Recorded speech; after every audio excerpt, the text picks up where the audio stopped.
Almeida Ramírez. Presente, doctor. Buenas noches.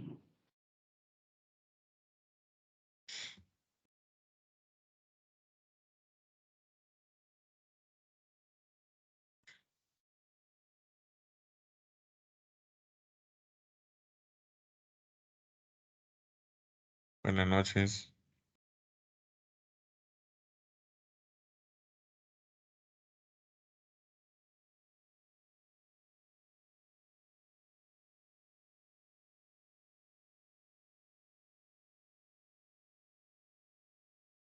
Avendaño Ramírez. Presente, doctor. Buenas noches. Arquinigo Lavado. Presente, doctor. Buenas noches. Arbieto Claudio. Presente, doctor. Buenas noches. Angulo Núñez. Buenas noches, doctor. Presente. Astor Suárez. Buenas noches, doctor. Presente.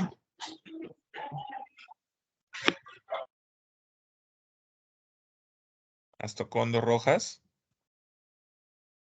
Buenas noches, doctor. Presente. Abanto Martínez. Presente, buenas noches. Avilés Pérez. Presente, doctor. Bien, vamos a comenzar entonces. Bueno, algunos detalles antes del inicio de esta reunión. Ustedes están en la asignatura de gerontología, van a tener actividades durante 18 días útiles. Seguramente la doctora Rosa les habrá dado ya las indicaciones generales del curso. Ella está a cargo de la coordinación desde este año. El curso de geriatría fue un curso que se inició en el año 1998. Y les habla ese fundador de curso. Hemos tenido actividades de maneras ininterrumpidas durante todos estos años. Gerontología es un curso que se ha creado como parte de la malla curricular vigente y forma parte de la asignatura de Medicina Interna 3. Hay un nuevo plan curricular que ya está en implementación que contempla el restablecimiento de la asignatura de geriatría como curso independiente con un creditaje propio, pero esto será seguramente aplicado en los próximos años. En relación con la estructura de este capítulo, el capítulo se dicta durante 9 veces al año por la naturaleza de medicina interna. El capítulo busca darles a ustedes una visión panorámica de los aspectos generales del proceso del envejecimiento y la presentación de enfermedades en los adultos mayores, así como la revisión y discusión de algunos problemas comunes, síndromes geriátricos y patología más frecuente en este grupo etario. Obviamente, nuestra intención como docentes no es la de formar médicos especialistas. Este no es un curso para residentes, tampoco es un curso de posgrado. Es un curso dirigido a la formación de médicos generales. En ese sentido, nosotros hemos estructurado el curso de tal forma de que ustedes tengan actividades de diferente naturaleza. Por las circunstancias que todavía entendemos siguen siendo de virtualidad, porque no existe una directiva formal de parte de la universidad al respecto. Estamos a la espera si va a haber algún tipo de decisión, porque se tienen que hacer las coordinaciones con cada sede hospitalaria. Las sedes son muy exigentes en cuanto a requerimiento de documentos para que los alumnos puedan reintegrarse a las actividades presenciales. Cualquier cosa que se haga por fuera de eso, evidentemente, no es lo más recomendable, no debería ser así. En ese sentido, ustedes tienen pues las actividades denominadas clases teóricas, tienen las reuniones de prácticas con sus docentes en cada canal, en cada grupo, se han distribuido en grupos de 3 alumnos. También existen actividades denominadas seminarios, que son actividades individuales que tienen que presentar ustedes, elaborar un PPT, hacer la presentación de un tema con información actualizada, concisa y detallada sobre un tema específico del curso, de acuerdo al rol que se le está distribuido. y también tienen una actividad denominada revista de revistas. Quien está a cargo de la revistas, soy yo, y bueno, quería darles las pautas porque hemos visto que a pesar de darse las pautas hay alumnos que parecen, no sé, no entienden o hacen las cosas a última hora o no saben o no pueden. Entonces es bueno que los conceptos estén claros, ¿no? Las actividades de revistas son actividades de naturaleza formativa. La mayor parte de ustedes, esperemos, ¿no?, van a poder en el futuro llevar un residentado médico, van a ser médicos especialistas o tienen como objetivo en la vida llegar a ser especialistas y por lo tanto tienen que estar pues acordes con las exigencias de cada sede hospitalaria. No todos los hospitales evidentemente tienen el mismo nivel de exigencia. En cada hospital ustedes se van a encontrar con residentes también de otras universidades y va a existir pues un espíritu de sana competencia. Las actividades de revistas consisten en la presentación de un artículo de investigación original que tiene que ser de los 2 últimos años, de una revista médica de prestigio, revista médica, subrayo el tema médico, revista médica de prestigio, 2 últimos años, artículo original, tema relacionado con la especialidad y en idioma inglés, o sea, revistas U1, o sea, revistas en Web of Sciences o revistas en Scopus, pero en cuartil 1. Por favor, tomen nota de esos criterios para elegibilidad de los artículos, porque parece mentira, hay alumnos que no sé, pues es un afán de sorprender al docente, o no se preparan y como siempre dejan las cosas al final, la última hora, ¿no? Y ese es un problema muy serio.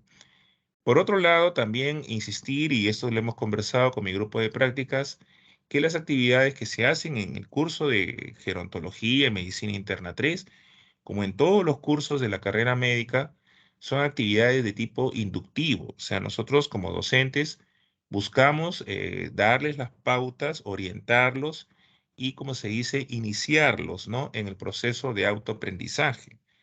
El alumno, por propio interés, en base a su iniciativa, su deseo de superación, el afán de querer llegar a un objetivo mucho mayor, tiene que también organizar su tiempo y empezar a estudiar. No pretendemos que todo se haga durante la universidad y con el escaso tiempo con el cual contamos. Nosotros estamos acá para orientarlos, para ayudarlos, asesorarlos. Estamos solamente 18 días en la vida de ustedes y de ahí probablemente no nos veamos, pero ustedes son los que tienen que seguir con este proceso de autoaprendizaje. Entonces, cualquier cosa que no se entienda, pregunten, ¿no? Si hay algo que ustedes lo tienen un poquito, digamos, flojo, que falta mejorar, aprovechen, ¿no? Estudien, revisen los temas.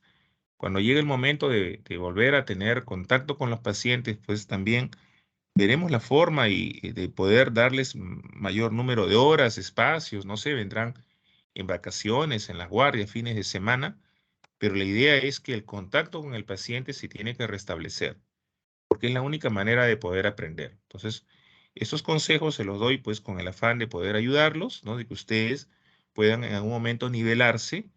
Entendemos que estamos pasando por una situación de incertidumbre que a nosotros como docentes también nos incomoda porque hemos visto que hay otras facultades de medicina que ya están hace algunos meses en la presencialidad, ¿no? Sin embargo, todavía nosotros no tenemos una directiva oficial para el retorno a las prácticas presenciales. Bueno, voy a entonces compartir la presentación del día de hoy. Vamos a revisar aspectos generales de las enfermedades en el adulto mayor. Vamos a revisar también el concepto de síndrome geriátrico. Vamos a ver qué cosa cambia en la valoración clínica del paciente adulto mayor respecto a las personas más jóvenes. Voy a compartir pantalla.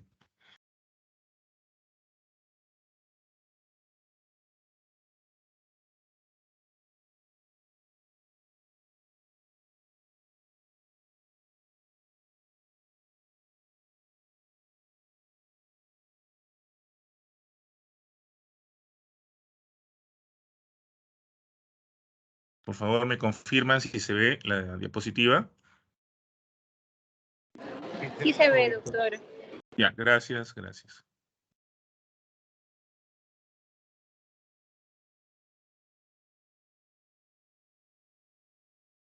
Bien, esta primera diapositiva es un poquito para recordar lo que estamos observando a nivel mundial ya como parte de nuestra realidad, que no solamente es una realidad de los países ricos, sino también de los denominados países en vías de desarrollo, que es la transición demográfica.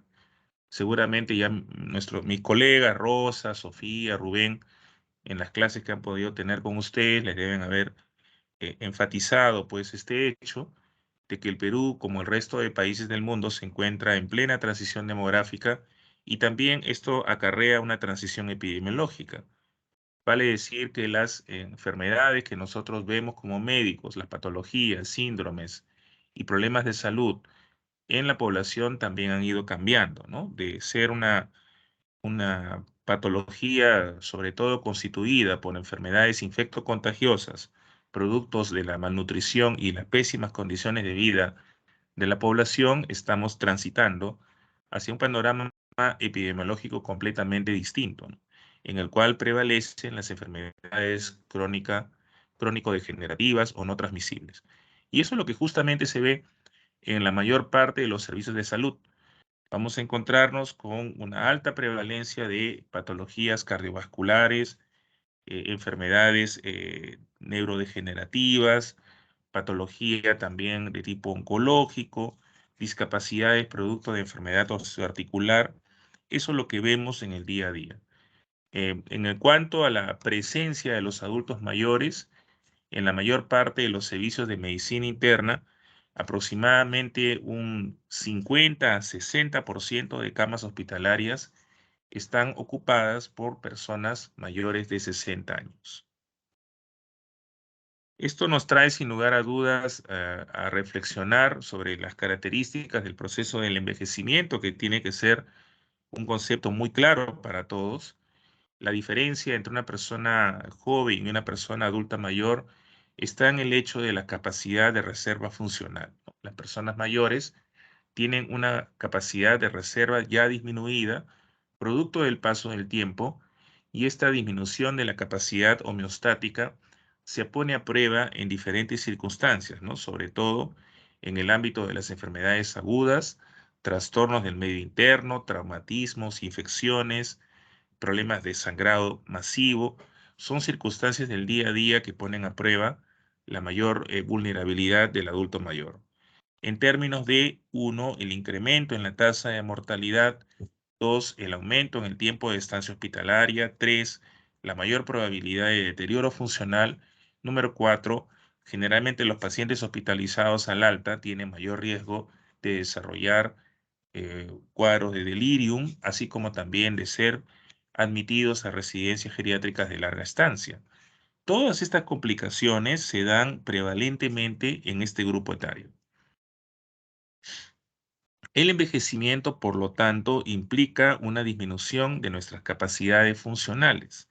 ¿Cuándo empieza a disminuir esto?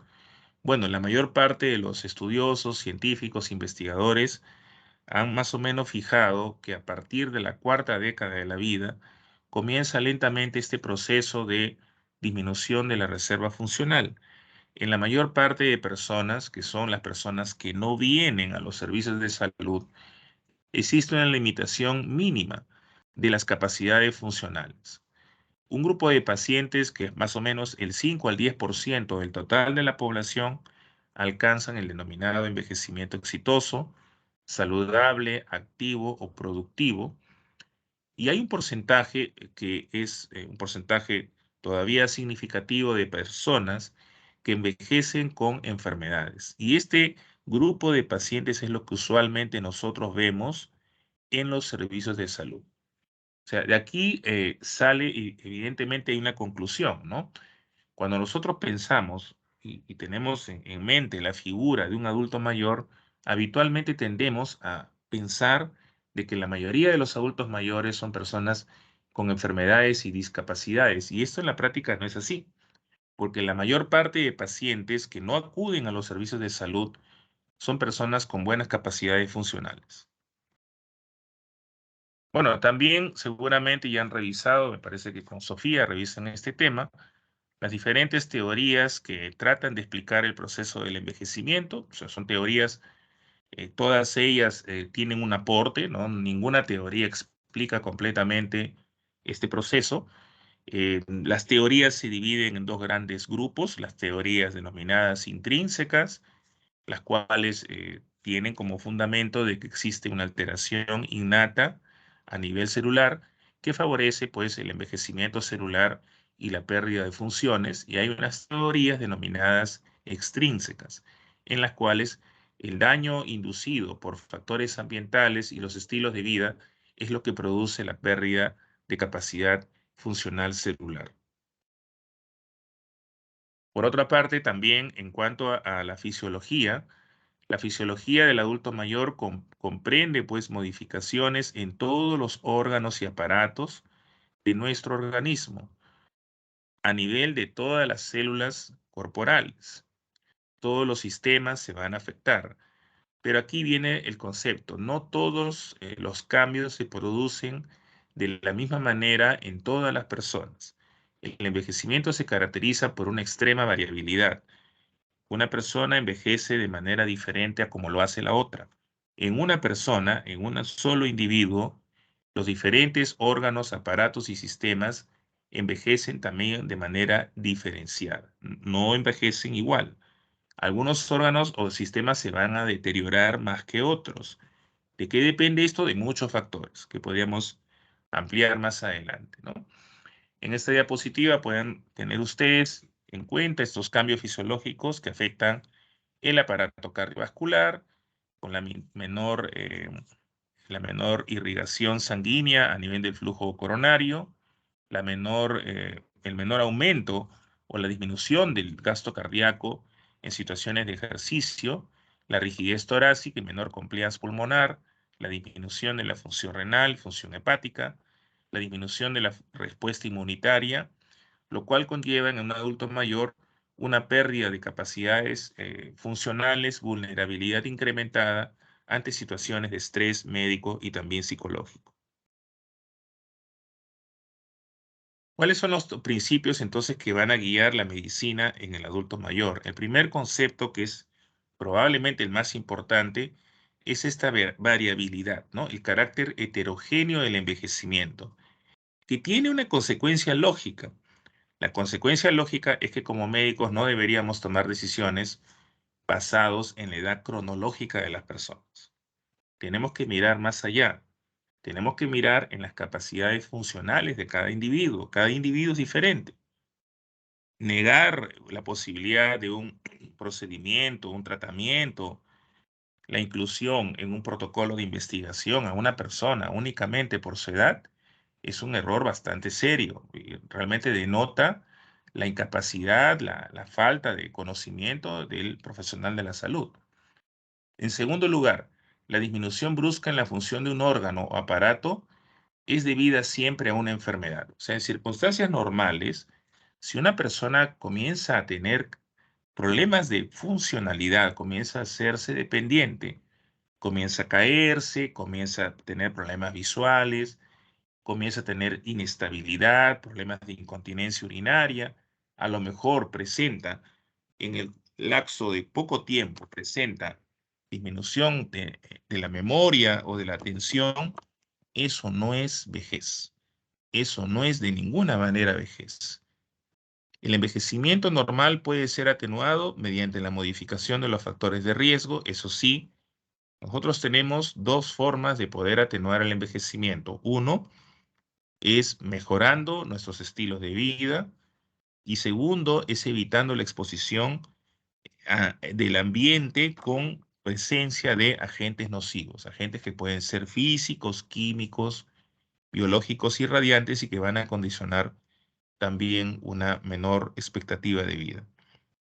Entonces, en ausencia de enfermedad, esta disminución en la reserva homeostática no debería imponer restricciones en actividades de la vida diaria. En otras palabras, si una persona está discapacitada, está enferma, lo es porque tiene una patología o varias patologías, no porque sea viejo. La vejez no es una enfermedad. La vejez es un proceso fisiológico que forma parte de la vida, que conlleva pérdida de capacidades funcionales, menor homeostasis, pero no es una enfermedad en sí mismo. Predispone, sí, a la aparición de ciertas patologías, pero no es la causa de la enfermedad. Por otro lado, nosotros tenemos también en la presentación de las enfermedades una característica que es el hecho de que generalmente los síntomas que comienzan, o sea, forman parte del inicio de una patología, son usualmente relacionados con órganos, aparatos vulnerables. Por ejemplo, cuando ustedes vean adultos mayores enfermos, independientemente de la enfermedad que estén evaluando, casi siempre los pacientes mayores presentan delirium o tienen incontinencia urinaria o caídas o falta de movilidad. Las áreas de riesgo son el estado mental, el control de los esfínteres y la movilidad. Las enfermedades suelen presentarse en estadio precoz debido a esta vulnerabilidad incrementada. Bastan algunos eventos desencadenantes para que el paciente se deteriore. Por ejemplo, un paciente con insuficiencia cardíaca, qué sé yo, el médico que lo ve inadvertidamente o quizás sin conocer, le prescribe antiinflamatorios no esteroideos o le da corticoides. Está con una gripe, inmediatamente le da dexametasona, que es una práctica común, mala. Incluso con el COVID han visto los problemas que se han originado. Y el paciente con falla cardíaca hace una descompensación de su enfermedad, ¿no? O tenemos un paciente que tiene inestabilidad para la marcha, producto de una enfermedad osteoarticular degenerativa, una artrosis severa de cadera y rodillas, y el médico le prescribe, porque tiene problemas de sueño o supuestamente problemas de sueño, le prescribe benzodiazepinas y el paciente hace inestabilidad y caídas, producto del uso de este psicofármaco. La polipatología es la regla. Esa es una característica innata del paciente adulto mayor. El tratamiento de múltiples problemas conlleva mejoría global. Justamente esa es una de las razones por la cual si hacemos en geriatría lo que se conoce como valoración geriátrica integral, ¿no? Hacemos una valoración multidimensional estandarizada con herramientas validadas en las cuales pues se toman en cuenta no solamente el aspecto físico, sino también el aspecto mental, social y funcional del adulto mayor. Este enfoque es el que da a la larga los mejores resultados en pacientes geriátricos.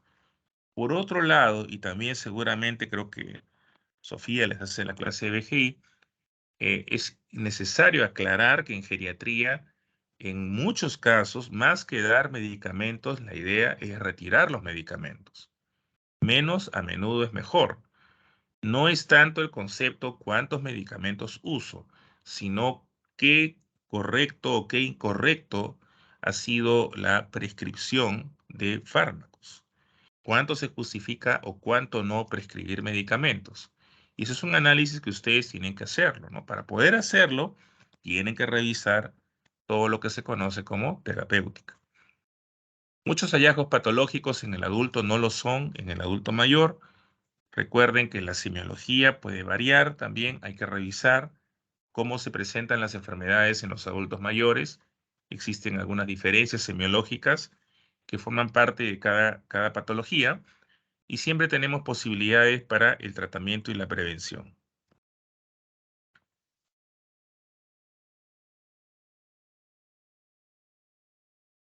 En cuanto a los síntomas reportados por los pacientes mayores muchas veces son síntomas pobres y larvados, la escasez de síntomas, presentaciones oligosintomáticas, incluso asintomáticas, síntomas y signos confusos para el médico inexperto, síntomas y signos que pueden atribuirse a diferentes enfermedades, que es la regla. No hay síntoma guía o principal, no siempre hay unidad clínica. Muchos pacientes pueden no reportar los síntomas que tienen porque atribuyen estos síntomas a la vejez. Muchos médicos no preguntan sobre los síntomas, solamente se basan en lo que el paciente les reporta, y eso no es así. Es el médico el que hace la historia. No es el paciente que hace la anamnesis, es el médico. El médico, en un ejercicio interactivo, como parte de su entrevista, es el que va a escudriñar como si fuera un detective y tratar de llegar al diagnóstico. Los pacientes mayores pueden también olvidar sus síntomas. Olvidan los síntomas como consecuencia de problemas cognitivos. Algunos de ellos tienen también demencia. Hay cuadros clínicos atípicos. Algunos ejemplos es, por ejemplo, el paciente que viene con dolor torácico atípico no relacionado a esfuerzo y es una angina de pecho. Tenemos presentación atípica en el caso de los pacientes con hipoglicemia, en los cuales no existen síntomas y signos de activación neuroadrenérgica, sino solamente de neuroglucopenia. Tenemos presentación atípica de arritmias, como cuadros de vértigo, mareo o síncope. Tenemos presentación atípica también de anemia, como fatiga y disnea de esfuerzo. O sea, aquí hay que simplemente estudiar y tratar de hacer una historia clínica completa. El estado mental y las funciones vitales también se van a ver comprometidas en personas con enfermedades graves. Y eso también un poquito para traer a colación lo que vemos, ¿no? Día a día, ¿no? Son numerosos, incontables los casos de internos y residentes de medicina y alumnos que no saben tomar funciones vitales, no saben tomarlas. Y realmente uno a veces desconfía porque les pide algo en las prácticas que hagan y al final uno tiene que hacer porque vemos que existen demasiados errores. Así que tengan en cuenta que el examen clínico empieza siempre con la evaluación de las funciones vitales y el estado mental de sus pacientes.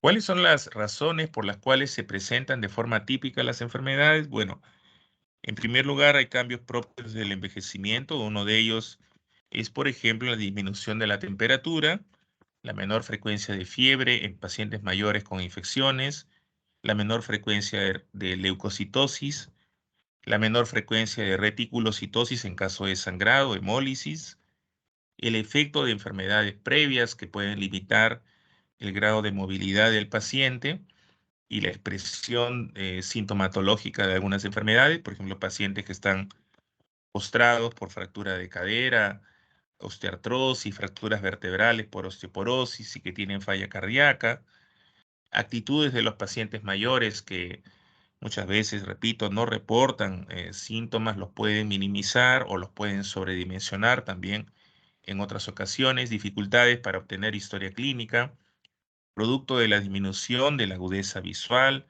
disminución de la agudeza auditiva, el hecho que hay pacientes con deterioro cognitivo, pacientes que son pacientes quechohablantes, personas de muy bajo grado de instrucción, familiares que van cambiando su rol de cuidador. Un día el paciente está con uno, otro día está con otro.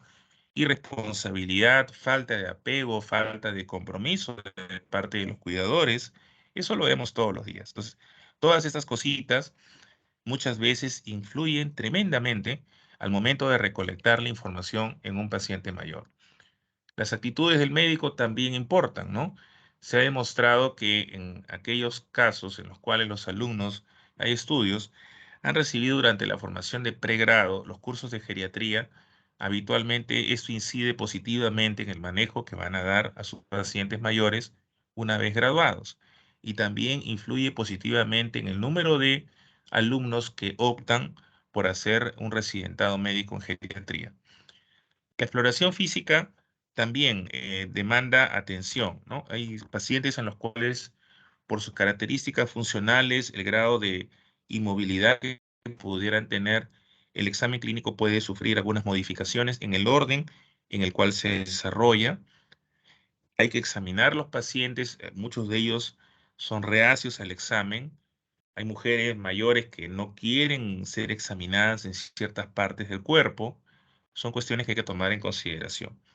Pruebas complementarias también, algunas de ellas requieren preparación previa, como una endoscopía digestiva alta, una colonoscopía, una tomografía. Algunas de ellas requieren administración de medios de contraste.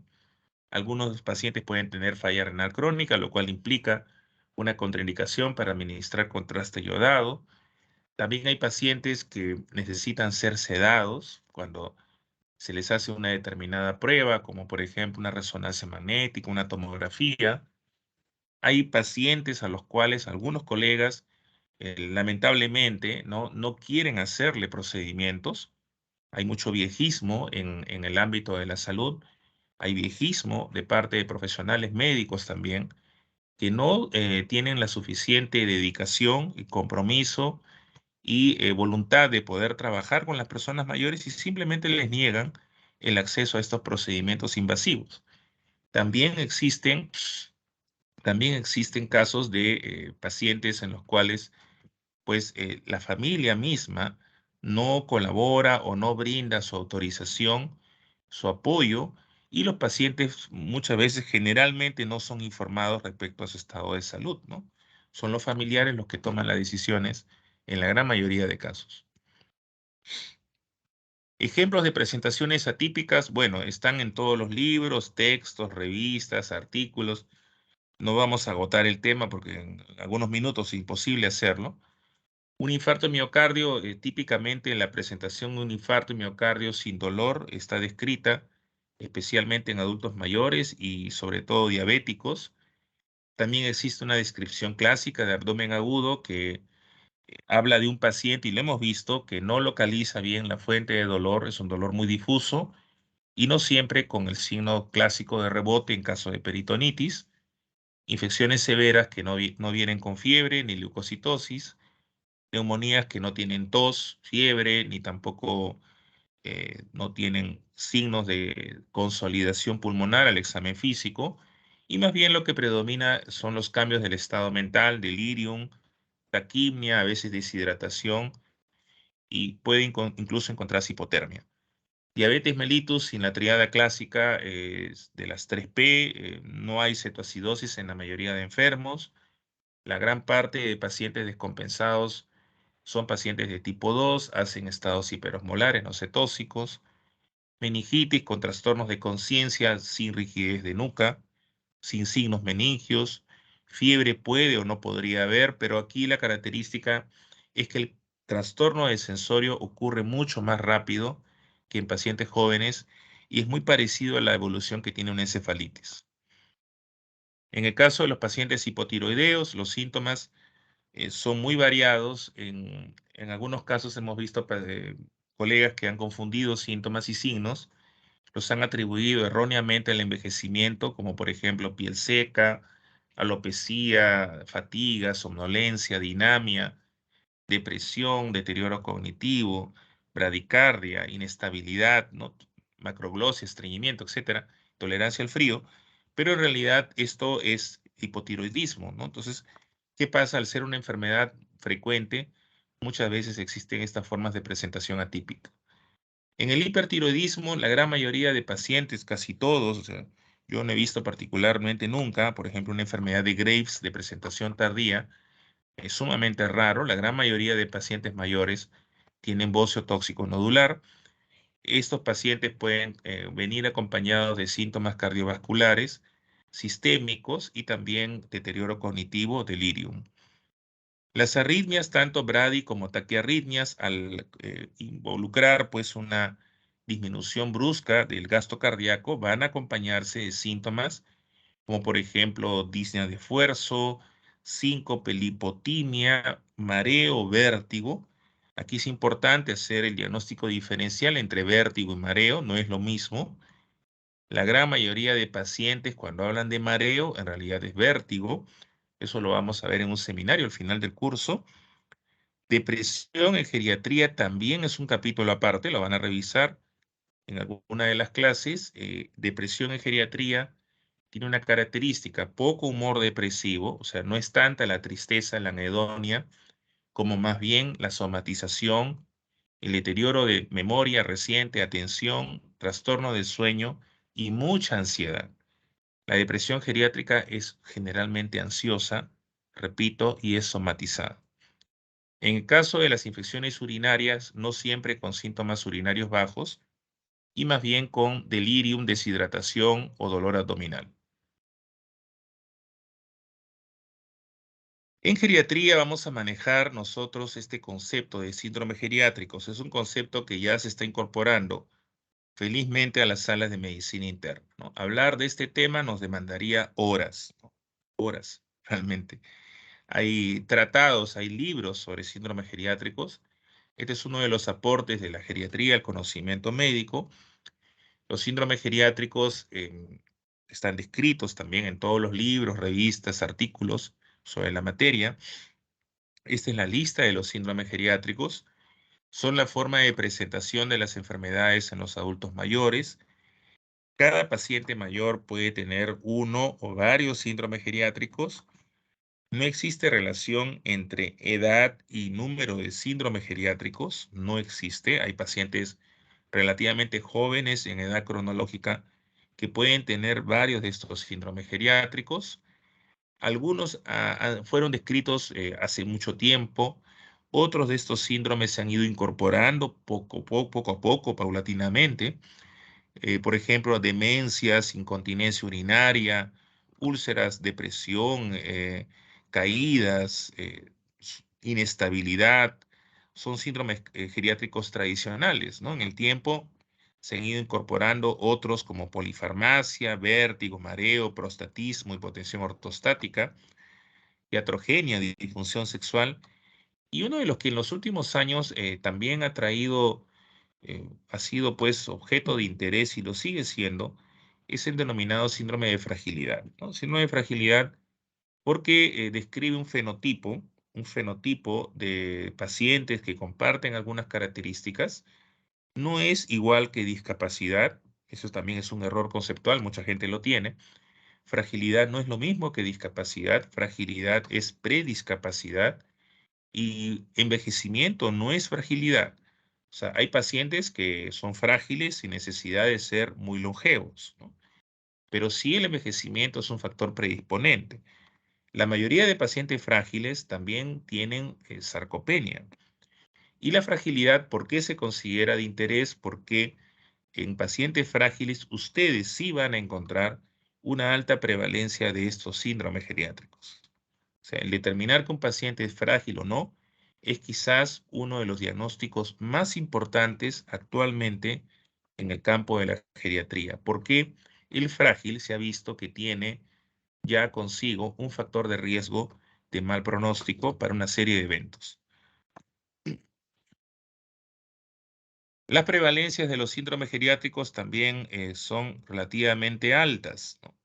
Las historias clínicas tradicionales, que es la columna de rojo, fallan en el diagnóstico de los síndromes geriátricos. ¿Por qué? Porque el modelo mismo de atención que tenemos nosotros en salas de medicina interna está centrado en el motivo de admisión, en el motivo de consulta, si es consulta externa, y no se hace la valoración integral del paciente. El médico internista ha perdido su rol. El médico internista actualmente maneja lo que le viene. ¿Por qué se hospitaliza el paciente? ¿Por qué viene al consultorio? Y punto, ¿no? O sea, se ha convertido en un médico general ultra y no un médico internista, porque el médico internista lo que debería hacer es hacer una valoración integral de su paciente adulto, adulto joven, adulto. Bueno, dejar en todo caso el geriátrico para el geriatra, ¿no? Pero debería hacer ese trabajo, hacer una hoja de problemas. Sin embargo, eso se ha perdido. Repito, ¿qué ha pasado? De que la mayoría de pacientes son evaluados de esta manera, son tratados así, llegan a hospitalizarse, se maneja la patología que motivó el ingreso, salen de alta los enfermos, pero salen generalmente desfuncionalizados, salen deteriorados porque nunca se prestó atención al todo. Nos centramos en la enfermedad, pero no nos centramos en el paciente. En muchas especialidades esto es peor. Se centra en el resultado de laboratorio, de los exámenes de laboratorio y no en el paciente. Por ejemplo, endocrinología, hematología y nefrología son especialidades centradas ahora en tiempos actuales en los exámenes de laboratorio. La valoración geriátrica integral entonces va a entender, pues, va a comprender una búsqueda sistemática de estos síndromes geriátricos. Ya hay estudios publicados en diferentes revistas, hay un montón. A nivel nacional se ha encontrado que existe una elevada prevalencia de algunos síndromes en pacientes hospitalizados, por ejemplo, de privación neurosensorial, pérdida de agudeza visual y o auditiva significativa que comporta un deterioro funcional en el paciente, situación de dependencia, incontinencias, insomnio, caídas y otros síndromes geriátricos. Miren, las prevalencias son mayores del 30% generalmente, pero en las historias clínicas no figuran, no están descritos, no están consignados, porque simplemente no se les presta atención. Y eso también seguramente ya con nuestros colegas docentes lo habrán revisado. Y una de las preocupaciones fundamentales cuando trabajamos con los pacientes mayores es el mantenimiento de la función. El deterioro funcional es muy importante, es algo que conlleva pérdida de calidad de vida. O sea, la calidad de vida está relacionada con preservar las capacidades funcionales de la persona. Ese es el concepto. O sea, si un paciente está desfuncionalizado, ese es un paciente que no tiene una buena calidad de vida. Las enfermedades también van a promover en muchos casos el empleo de fármacos y los fármacos pueden a su vez también traer problemas de polifarmacia e interacciones medicamentosas que originan a veces reacciones adversas y aparición de nuevos síntomas y signos. Los síndromes geriátricos pueden tener etiología multifactorial, por ejemplo, eso se ve con las caídas, las úlceras por presión. Una enfermedad puede tener puede originar diferentes síndromes, puede ser causa de varios síndromes. Esto se ve, por ejemplo, con la diabetes, que puede provocar desde deprivación neurosensorial, visual, hasta predisponer para la demencia, puede predisponer a la incontinencia urinaria, hipotensión ortostática, caídas, favorece las úlceras por presión, el síndrome de inmovilidad, etc. Como también un síndrome geriátrico puede empezar como un síndrome primario y puede conllevar otros síndromes. Ejemplos clásicos son la incontinencia urinaria y la hipotensión ortostática que favorecen las caídas en el adulto mayor. Las grandes causas de morbilidad en geriatría siguen siendo la enfermedad osteoarticular, por eso lo vamos a revisar en un seminario. Es la primera causa de discapacidad física en pacientes mayores. Esto también pues se presta, podríamos hablar horas sobre osteoartritis, se presta mucho a los mitos, ¿no? A los conceptos erróneos, como el que dice que el adulto mayor tiene artrosis, que al ser una enfermedad crónica es invalidante, se acompaña necesariamente de dolor, que hay que aprender a vivir con dolor, que no hay cura, que no se puede manejar, que los tratamientos no funcionan, que la cirugía es peor, etcétera, ¿no? Entonces, hablaríamos horas de este tema. La hipertensión, la deprivación neurosensorial visual, auditiva y la enfermedad cardiovascular también son bastante frecuentes, especialmente en el caso de la hipertensión sistólica aislada es la que más aumenta en incidencia después de los 60 años. Algunas enfermedades frecuentes en el adulto mayor, la enfermedad cardiovascular, que es la causa más frecuente de mortalidad, destacan, por ejemplo, el hecho de que la insuficiencia cardíaca es la primera causa de hospitalización en adultos mayores en países industrializados.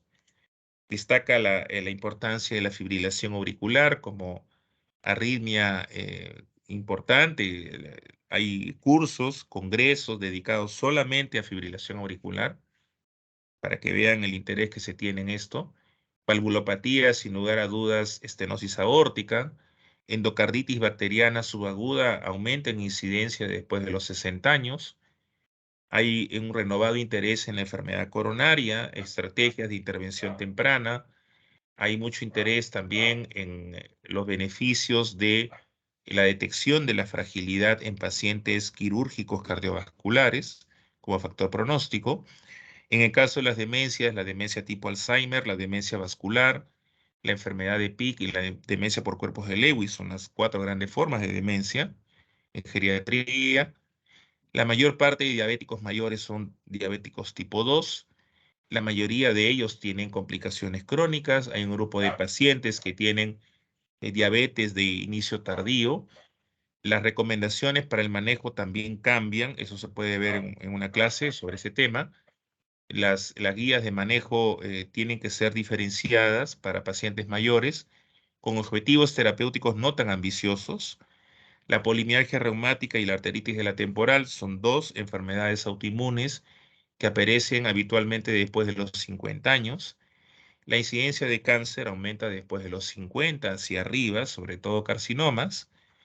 La tuberculosis incrementa su incidencia y un segundo pico de incidencia después de los 50, como consecuencia de reactivación de focos de primera infección tuberculosa. Las úlceras de presión o por presión son habitualmente vistas en pacientes adultos mayores, en personas jóvenes también, siempre y cuando tengan condiciones de inmovilidad permanente. El mieloma múltiple y la mielodisplasia son dos patologías hematológicas que se ven casi exclusivamente también en este grupo de edad. El estreñimiento, la sordera también son problemas comunes en geriatría. Hay que tener cuidado aquí porque mucha gente pues se deja guiar por... Eso es una cosa recurrente, ¿no? Yo no sé qué pasa.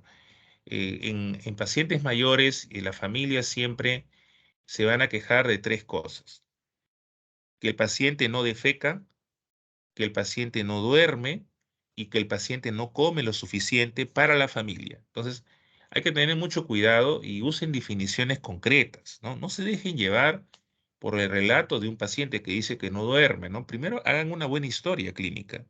Asegúrense que si están realmente frente a un problema real, un diagnóstico real, un diagnóstico médico de estreñimiento, de acuerdo pues las diferentes guías y recomendaciones de manejo. Hay guías de práctica clínica que las pueden revisar, todos los años se actualizan las guías, revísenlas y hagan sus diagnósticos pues con fundamento, ¿no? No en base simplemente a lo que el paciente les dice. Hay muchos colegas que el paciente te dice no duermo, el familiar dice que no duerme, inmediatamente de manera automática les están prescribiendo benzodiazepinas, ¿no? Eso es un problema serio. En el caso de la degeneración macular y cataratas, estamos frente a las dos causas más frecuentes de ceguera.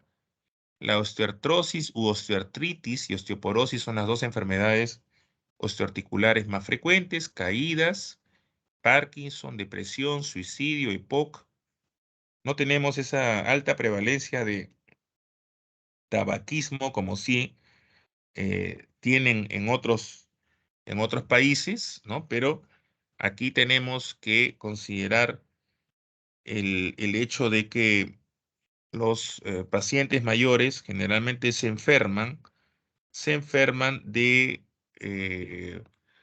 contaminación intradomiciliaria. Contaminación intradomiciliaria generalmente por humos, lo cual es lo que motiva el incremento en la incidencia de EPOC. En el caso de la hiperplasia prostática benigna, esto también es una situación que es más frecuente en pacientes geriátricos: angiodisplasia y diverticulosis de colon, herpes zóster, incontinencia de esfínteres, hipotermia, también son problemas que se ven en adultos mayores. Por otro lado, en el caso de las causas de mortalidad se han mantenido relativamente fijas: la enfermedad coronaria, cáncer, desorden cerebrovascular o accidente cerebrovascular isquémico, infección respiratoria, siguen siendo las 4 grandes causas de mortalidad en población geriátrica. La sociedad de los adultos mayores se divide en 3 grandes grupos: independientes, frágiles y discapacitados. Repito, fragilidad es prediscapacidad. Hay 2 formas de ver fragilidad: como un fenotipo y la otra como un concepto de mayor vulnerabilidad producto de condicionantes físicos, psicológicos y también sociales. Y los factores sociales también inciden en la aparición del adulto mayor frágil. Sin embargo, desde el punto de vista clínico, la mayor parte de pacientes mayores frágiles tienen estas características: edad mayor de 80, soledad, presencia de múltiples problemas, vulnerabilidad a la iatrogenia, caídas, problemas cognitivos, funcionales y afectivos, inmovilidad, incontinencia y un mayor riesgo de institucionalización. ¿Por qué es importante echarle el ojo al frágil? Porque es el típico paciente que ingresa al hospital generalmente con una velocidad de la marcha lenta, ingresa por sus propios medios, pero sale de alta curado o controlado del motivo de hospitalización, pero deteriorado funcionalmente. Ese paciente es el frágil. Y en ese paciente tenemos que trabajar fuerte para evitar estos desenlaces adversos. Solamente como repaso, la valoración geriátrica integral, entonces, comprende una valoración multidimensional en otras esferas. Más allá de los aspectos físicos, consideramos el aspecto mental, funcional y socioeconómico. La función en el adulto mayor es producto de varios factores, de varios condicionantes. La función no solamente es responsabilidad del médico. Aquí está el acto médico. La reserva funcional con la cual llega, con la cual viene el paciente, es importantísima. Si es un paciente con pobre reserva funcional, pobre situación basal funcional, el pronóstico es sombrío. El acto médico representa la intervención que hacemos nosotros. Obviamente es decisiva, pero el acto médico es una parte nada más de la terapéutica del paciente. La motivación de parte del enfermo y del cuidador o la familia también conlleva mejores resultados. A mayor motivación, compromiso, recursos económicos, capacidades y reserva cultural educativa de la familia, mejores resultados. El medio ambiente físico, psíquico y psicológico o social también influye en la recuperación de un enfermo. Si es un medio ambiente hostil, en el cual hay barreras arquitectónicas, en el cual existe falta de apego, en el cual existe maltrato, discriminación, en el cual no hay recursos, en el cual no hay acceso a los servicios de salud, ese paciente no va a ir bien. Ese paciente va a tener pérdida funcional, hagamos lo que hagamos. Entonces, no todo se resuelve con medicamentos, no todo se resuelve con recetas. Para las enfermedades agudas, probablemente sí. Las enfermedades agudas se curan solas, se curan con poca intervención y generalmente tienen un curso autolimitado, breve. Por ejemplo, eso se ve en pediatría. En geriatría, en la medida que nosotros veamos adultos mayores, las características del paciente son pluripatología y cronicidad. Entonces, la carrera es una maratón, no es una carrera de 100 metros. Entonces, aquí lo que interesa es el trabajo sostenido y constante a lo largo del tiempo. Establecer una buena relación médico-paciente de tal forma de que yo logre resultados tangibles a lo largo del tiempo. De eso se trata. Los estilos de vida y el envejecimiento, esto, bueno, no es tema en la clase, simplemente vean en la diapositiva las diferentes interrelaciones que existen entre estilos de vida saludables y la reducción de riesgo de algunas enfermedades. Concepto general, también tratar de luchar contra la discriminación por motivos de edad, que ya mencioné, se denomina viejismo. Está bastante difundida en diferentes medios, en nuestra sociedad y también en nuestros servicios de salud, lamentablemente. Y lo que es peor, que algunos administradores de salud comparten estas ideas, lo más triste de todo. El secreto de cómo prolongar la vida está en el arte de aprender cómo no acortarla. En la práctica, como dice aquí, primum non nocere, ¿no? Primero, no hacer daño. En la práctica, lo que realmente importa es la edad funcional de las personas y no la edad cronológica. No tomen nunca decisiones en base a la edad cronológica. Más importante que añadir más años a la vida es dar más vida a los años. Todas las intervenciones que hacemos siempre tienen que ser atentamente valoradas. La terapéutica, la prescripción de fármacos es el último de los actos médicos, el último de todos, después de tener una idea clara de qué es lo que tiene el paciente. Muy bien, eso sería todo. No sé si hubiera alguna pregunta, comentario.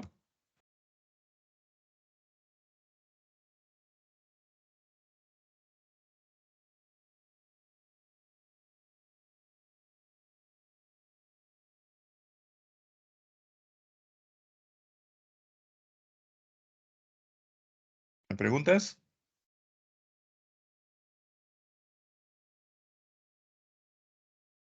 Bien, si no hay preguntas, vamos a hacer una pausa, jóvenes, de 10 minutos. ¿Quién es el delegado o delegada? Doctor, buenas noches. Bueno, estoy en representación de la delegada que me comentó que no iba a poder conectar. Ya, ok. Renzo, en 10 minutos nos volvemos a encontrar, por favor, y la persona que va a exponer puede ir subiendo sus diapositivas. ¿Ya? Gracias. Ya, doctor, sí.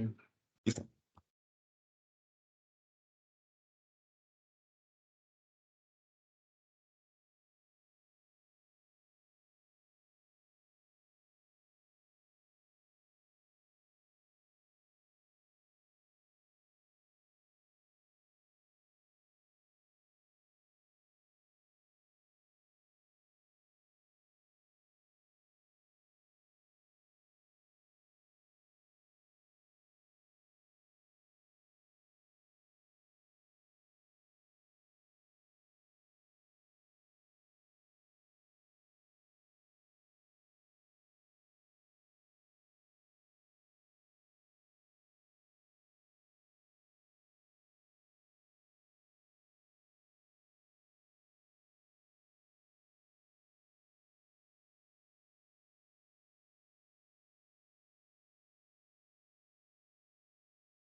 Bien, ¿podemos empezar, Ingrid?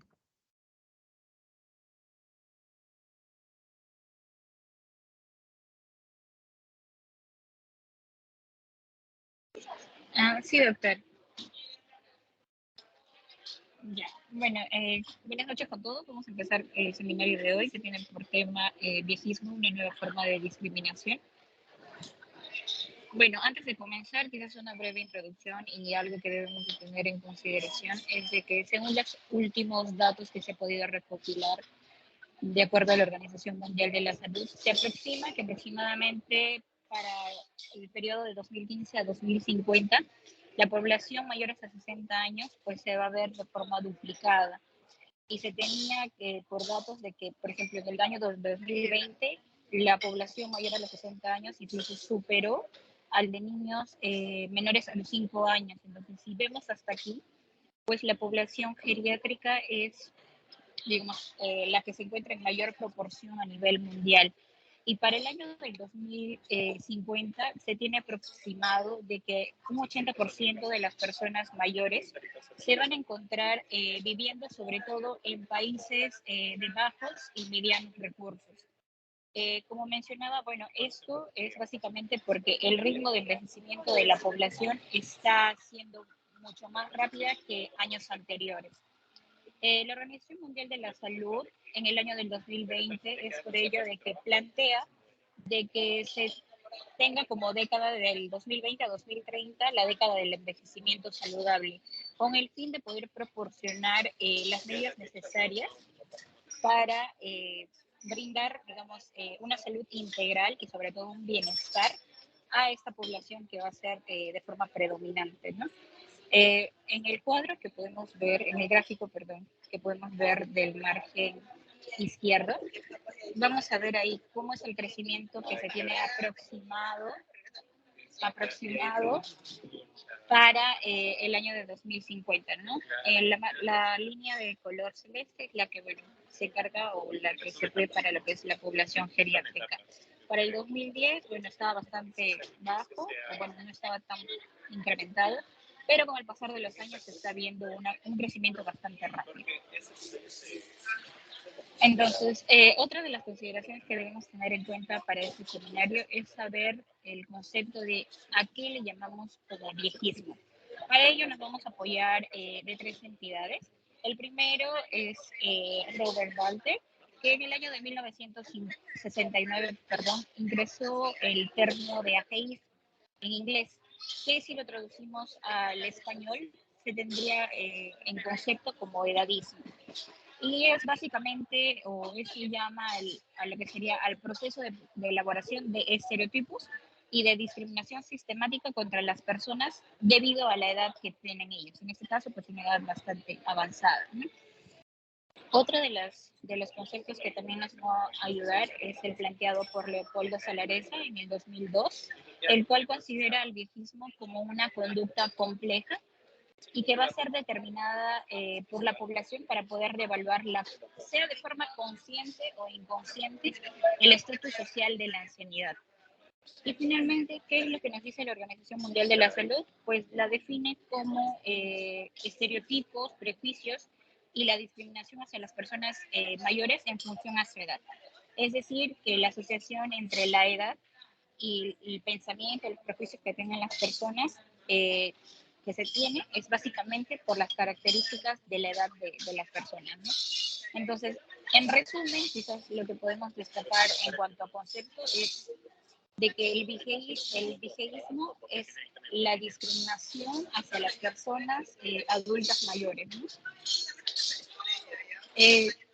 Uno de los puntos que se pone, digamos, en contraposición, por así decirlo, es a lo que menciona la Organización Mundial de la Salud con respecto a considerar a la vejez como una enfermedad y a la par mencionar de que están viendo medidas para poder brindar un envejecimiento saludable. Entonces, lo primero que debemos recordar aquí es de que el viejismo, bueno, la vejez en realidad es un proceso biológico y no es una enfermedad como tal, y por ende no debería de ser una forma de discriminación, al igual que por ejemplo el sexismo, el racismo o incluso el clasismo. Y muchos de estos, digamos, de estas actitudes, por lo que es el viejismo, se va a ver en algunas actitudes como por ejemplo reprobar argumentos sobre la persona en relación a su edad o quizás incluso en la experiencia que esas personas tienen. Y muchas veces se ve incluso vulnerado sus derechos en cuanto a su libertad de expresión o incluso el acceso a la información. De esa forma incluso podríamos mencionar que es una forma de poder ejercer violencia, ya sea física, psicológica o incluso simbólica.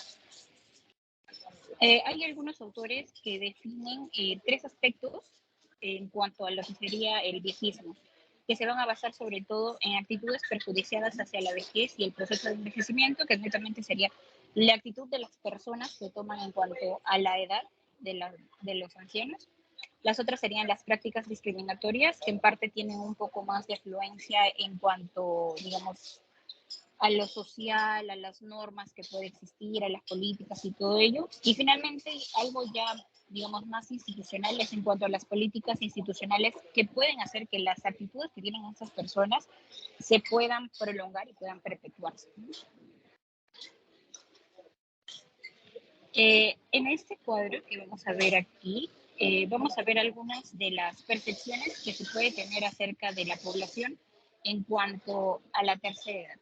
Una de lo que ellos más conocen es, como por ejemplo, que la vejez es algo patológico, es algo regresivo, es rígido, incluso lo señalan bastante lo relacionan bastante con enfermedades, con incompetencias, que las personas ancianas no son capaces de poder disfrutar sus derechos sexuales como tal, son personas pasivas, son personas limitadas, entre otros adjetivos que, bueno, como se puede ver ahí.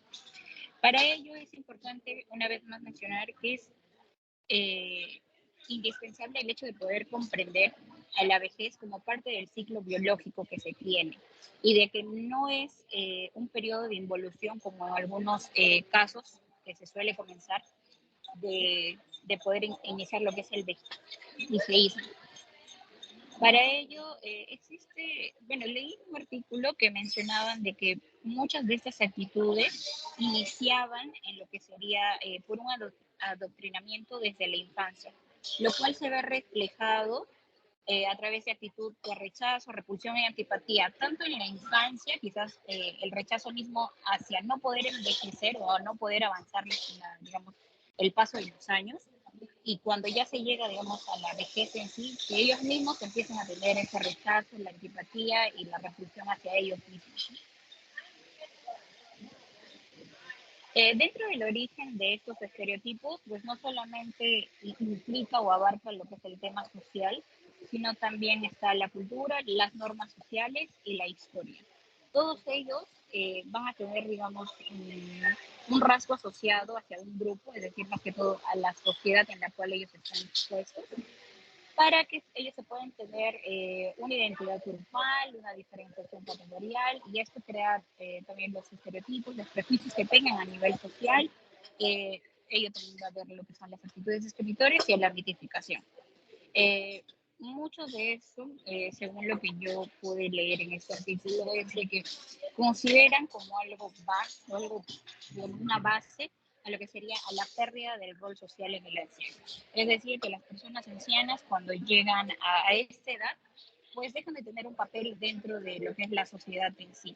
Y al no tener un papel como tal, pues simplemente los excluyen o los dejan de tomar en cuenta, o simplemente es como que pasan desapercibidos. Eso hace que se creen pues, reacciones sociales negativas.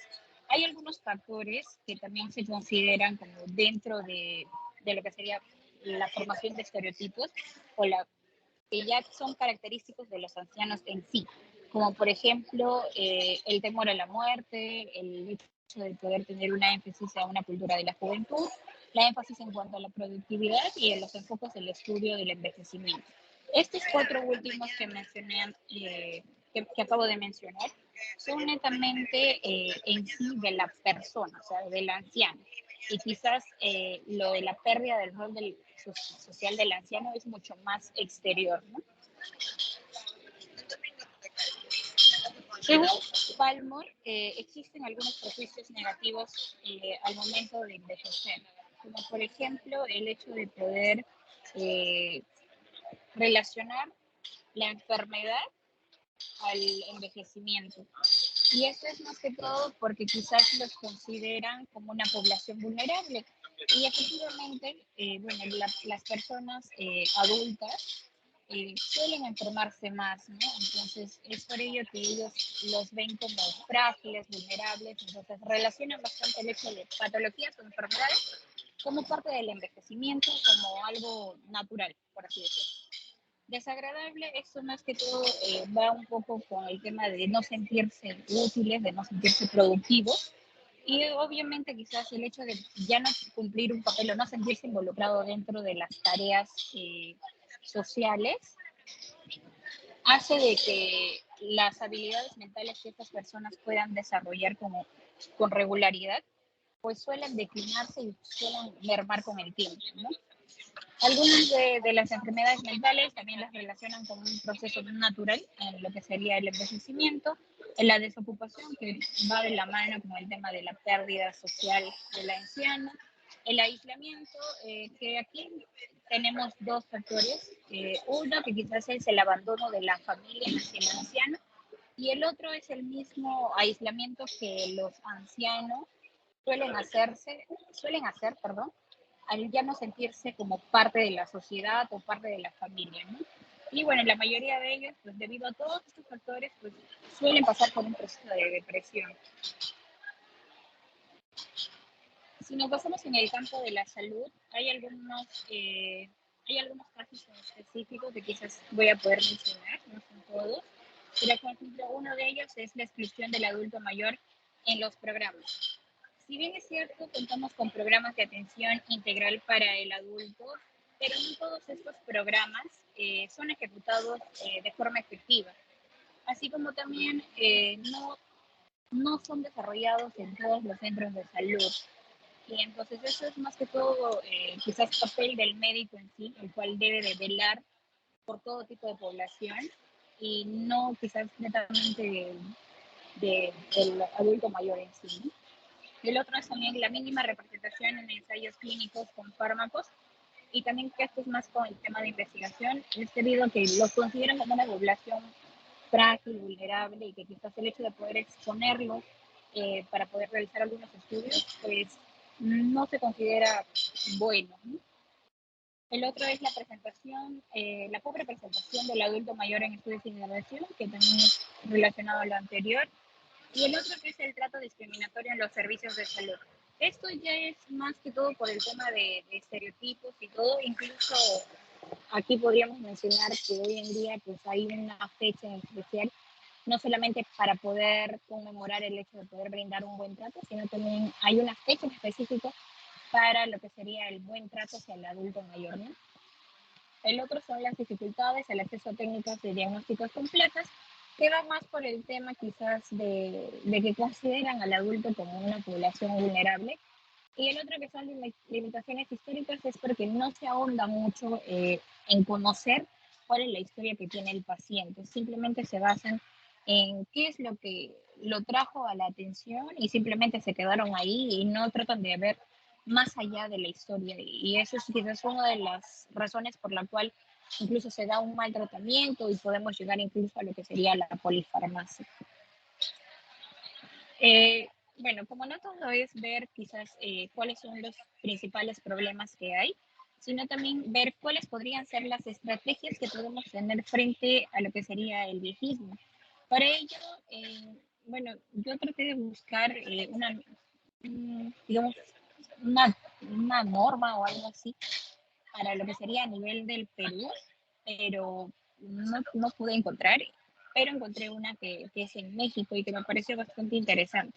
Por ejemplo, algunas de las acciones generales que ellos planteaban, el hecho era de poder fortalecer el programa de atención al envejecimiento. Si bien es cierto, ellos ya cuentan con esta propuesta, pero existen algunos otros obstáculos, como por ejemplo el tema del financiamiento, y así como también quizás la capacitación de de su mismo personal de salud, el cual impide de que estos programas se puedan ejecutar de forma efectiva. Por eso es que ellos planteaban el hecho de poder crear un programa específico de comunicación educativa y social para poder promover la salud y apoyar a su programa nacional de atención de envejecimiento. Pero ellos, digamos, como acción tomaron el poder tener 5 pasos en el medio de comunicación, ya sea de forma masiva o también el hecho de poder emplear Internet. Y esto también lo vieron en el tema, en el contexto del COVID. Otro de los puntos que ellos plantearon era el poder incorporar un eje temático sobre el envejecimiento con una clara perspectiva de género en los planes de estudios de facultades y escuelas de ciencias de la salud. Para ello tienen la propuesta de tener un programa de promoción de enseñanza de la geriatría en las facultades y en las escuelas de medicina, y también el otro que es la creación del seminario universitario interdisciplinario sobre envejecimiento y vejez, bueno, en la Universidad Nacional Autónoma de México. El otro es el tema de fortalecer la investigación. Bueno, esto más que todo con el Instituto Nacional de Geriatría, la red de temática de investigación, de envejecimiento y salud y desarrollo con fondos del CONACYT. También tienen el hecho de poder impulsar programas de vacunación antigripal y contra la neumonía. Bueno, esto sería a través de campañas de vacunación y una adecuada dotación de vacunas en los centros de salud. Y el otro es, en cuanto a prevención secundaria, incluir programas de detección precoz para la detección oportuna de algunas enfermedades crónicas. Bueno, aquí sería pues a través de la cartilla nacional, que es como digamos, los servicios que ellos ofrecen en los primeros niveles de atención, el proceso de creación de un sistema de detección oportuna a través del Sistema Nominal de Salud, que en nuestro caso sería como un SIS, y el otro que sería el indicador de riesgo de enfermería comunitaria. Acciones en cuanto a promoción de la salud era el de promover estilos saludables, impulsar el deporte y el ejercicio físico, transformar la imagen negativa de la vejez e incrementar acciones de diagnóstico, promoviendo el tratamiento integral y consecuente mejorar la calidad de vida. Bueno, eso sería todo, doctor, en cuanto al seminario.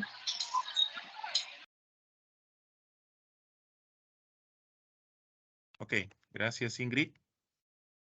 Gracias por tu presentación, muy interesante. No sé si hubiera alguna pregunta de parte de los compañeros. ¿Alguna duda? ¿Comentario?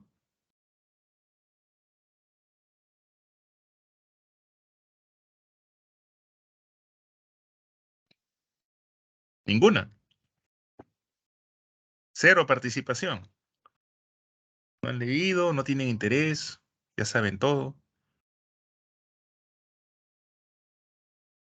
Ingrid, en cuanto a las manifestaciones de viejismo, en el ámbito de la salud, ¿cuáles crees tú que son las más frecuentes o las más importantes de los que has podido revisar? Dentro de las más frecuentes, bueno, es el no brindar un programa integral para el adulto mayor. El otro sería también, por ejemplo, las vacunas para todos los adultos mayores no siempre están a disposición de ellos y tampoco se brinda, digamos, una estrategia que, por ejemplo, para aquellos que no se pueden llegar a vacunar en sus centros de salud, no tenemos un programa en sí que les pueda brindar ese acceso, ¿no? Y el otro es, pues, digamos, un control a nuestra población geriátrica. Y todo es más que todo porque también hay parte de dejadez, digamos, del personal en sí, de no poder hacer eso, ¿no?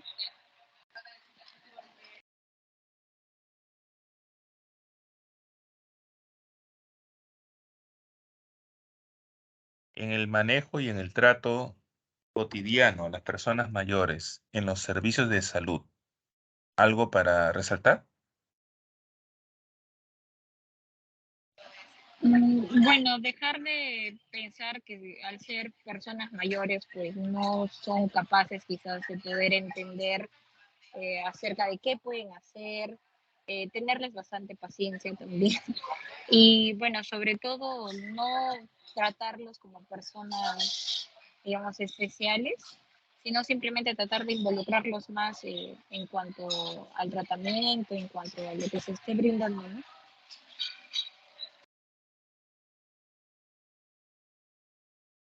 Una mala actitud y también falta de preparación del personal de la salud para poder afrontar los problemas de las personas mayores, para brindar una atención de calidad y una atención, obviamente, que respete la autonomía y los derechos de las personas mayores. Eso se ve a cada momento, ¿no? En todos los ámbitos de la atención de la salud, en todos los niveles. Hay otros ejemplos ya que son mucho más específicos, que están descritos en la literatura. Por ejemplo, en cuanto al tiempo de atención que se le dedica a la persona mayor en emergencia y en salas de hospitalización, en las visitas médicas, en cuanto a la información que recibe el paciente sobre su estado de salud y la toma de decisiones, en cuanto también a la observación del uso generalizado de barreras de restricción del movimiento en personas mayores, la sujeción mecánica, el empleo inapropiado de psicofármacos, el empleo inapropiado de sondas, catéteres. También es una forma de discriminación el hecho de que los pacientes mayores no califiquen o no ingresen a los protocolos de investigación por diferentes motivos, restricciones solamente por edad. También tenemos como forma de discriminación la falta de oportunidades para participar de procedimientos invasivos, exámenes diagnósticos costosos, quimioterapia para el caso del cáncer, oportunidades para cirugías selectivas, listas de espera en cirugías selectivas, listas de espera en el caso de trasplantes, pacientes que son colocados como última de las prioridades en unidades de reanimación de tipo shock trauma, unidades de cuidados intensivos y ventilación mecánica, así como también el empleo de fármacos costosos que pueden ayudar a salvar vidas e incluso mejorar la calidad de vida de las personas. Todas estas son manifestaciones de viejismo que las vemos diariamente. O sea, no es cosa que esté en el papel o esté en la literatura, en los libros, no. Son cosas que se ven, que se palpan. Ustedes las van a ver en su momento, las van a encontrar también. Muy bien, muchas gracias a todos entonces por la reunión de hoy día. Nos estaremos viendo de acuerdo al rol la próxima semana. Buenas noches. Buenas noches, doctor. Buenas noches, doctor. Hasta luego, cuídense.